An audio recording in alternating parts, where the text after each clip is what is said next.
All right, welcome to another episode of the Chicago Bears Fan Show. I'm James.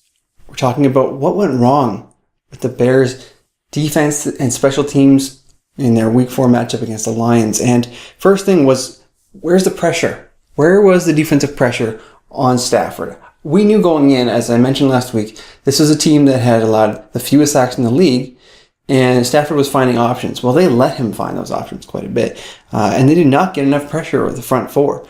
Quite frankly, the only guy who was getting any pressure, fortunately, was Julius Peppers, which was good to see because he was concerning me after a few lackluster weeks. But he did a good job on his own. Outside of that, there wasn't much to write home about.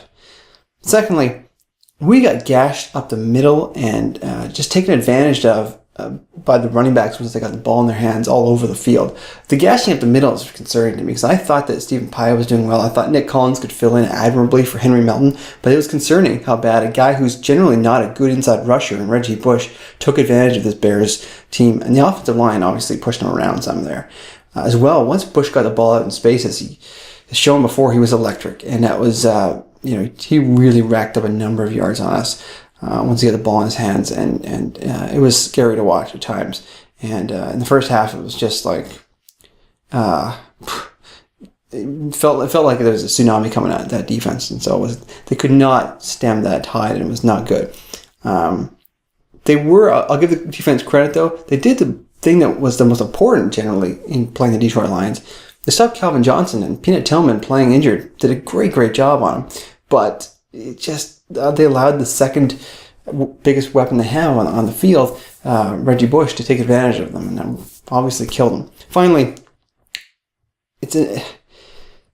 on coverage, we saw another sizable return, this time a 57-yard, I believe it was punt return, come back against us by Morgan Spurlock, I think is his name. Who is that guy? Isn't he the guy who did that McDonald's documentary, Super Size Me? What's he doing returning the ball 57 yards on what has traditionally been a very good special teams cover unit? DeCamillis, get it together. This is looking bad.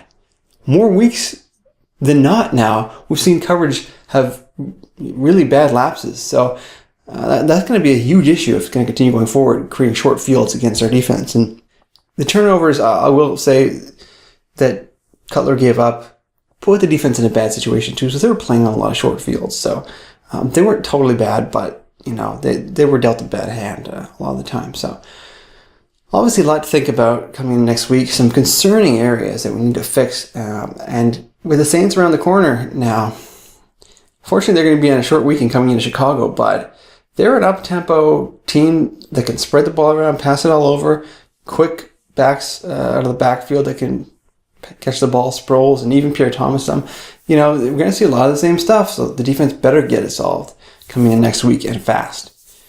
All right. Have a good week. I will be back a little later this week, not too long, hopefully, with preview videos for the matchup coming up against the Saints in Week 5 as we try and get back on the horse. Bear down.